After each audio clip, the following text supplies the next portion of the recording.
Hello दोस्तों, आज मैं आपको एक बहुत ही इम्पॉर्टेंट बात बताने जा रहा हूँ जो अंग्रेजी भाषा से संबंधित है।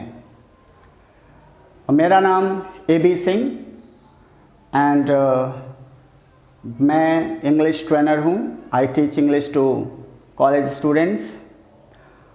दोस्तों, अक्सर मेरे पास बहुत सारे विद्यार्थी आते हैं और वो बताते हैं कि अंग्रेजी भाषा के कमी के कारण से उनको अपने एकेडमिक में कितने परेशानियों का सामना करना पड़ता है और वे जब कॉम्पिटिटिव एग्ज़ाम्स में बैठते हैं तो उन्हें अक्सर सवालों को देख करके प्रॉब्लम्स महसूस होती है।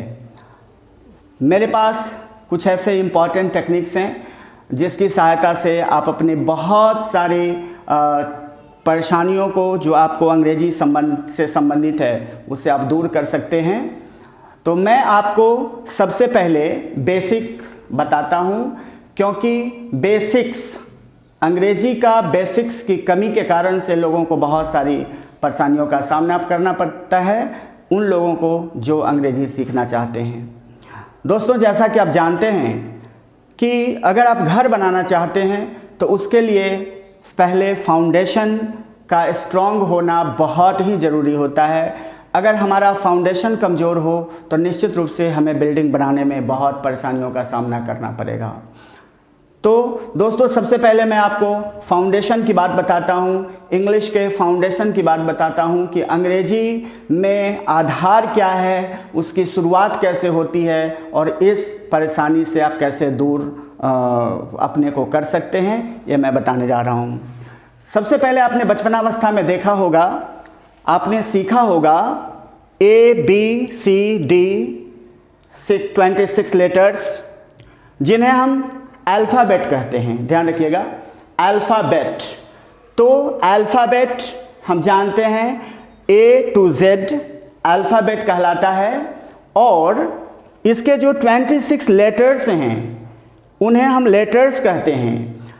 Alphabet A to Z alphabet होता है, लेकिन A एक लेटर है, B एक लेटर है, C एक लेटर है, D एक लेटर है। इस तरह से इंग्लिश अल्फ़ाबेट में 26 लेटर्स होते हैं। और ये भी ध्यान रखने की बात है, हम अल्फ़ाबेट्स नहीं कहते, क्योंकि अगर हम अल्फ़ाबेट्स कहेंगे तो अल्फ़ाबेट्स का अर्थ होगा बहुत सारी भाषाएं, इसलिए हम अल्फ़ाबेट्स नहीं कहते हैं, अल्फ़ाबेट कहते हैं।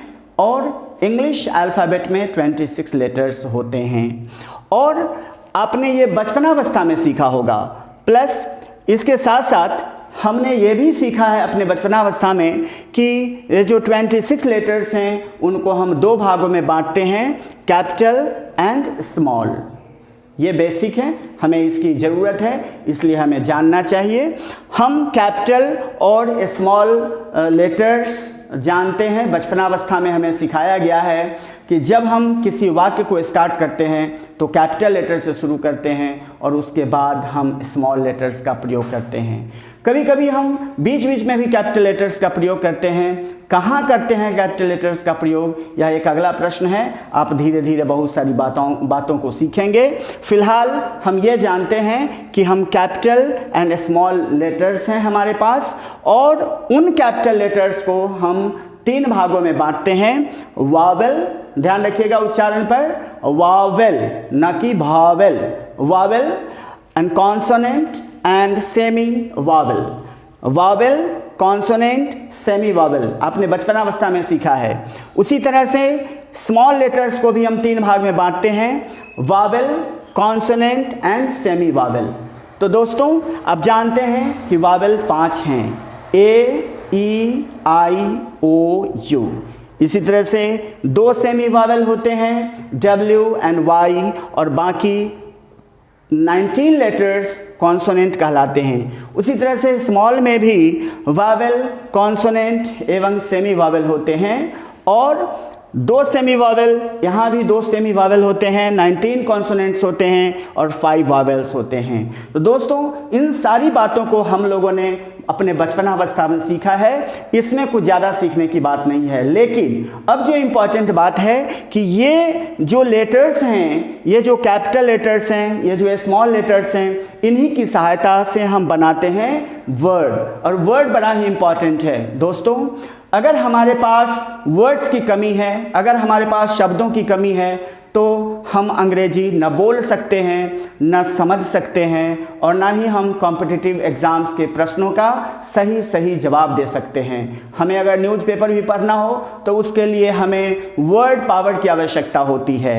तो लेकिन हम इतना जानते हैं, अब ये कि वर्ड पावर हम बढ़ाएंगे कैसे, ये हमारे सामने एक अगला प्रश्न है। लेकिन फ़िलहाल हमको ये सोचना है कि हम लेटर्स की सहायता से वर्ड का फॉर्मेशन करते हैं, और वर्ड की सहायता से हम फ्रेज बनाते हैं, फ्रेज की सहायता से एवं वर्ड की सहायता से हम सेंटेंस बनाते हैं, और फ्रेज, वर्ड, सेंटेंस की सहायता से हम क्लॉज बनाते हैं। तो दोस्तों ये 4 बहुत ही इम्पॉर्टेंट हैं। जब आप इंग्लिश बोलना चाहते हैं, इंग्लिश लिखना चाहते हैं, या फिर अंग्रेजी समझना चाहते हैं, तो हमें ये 4 चीज़ों की आवश्यकता पड़ेगी।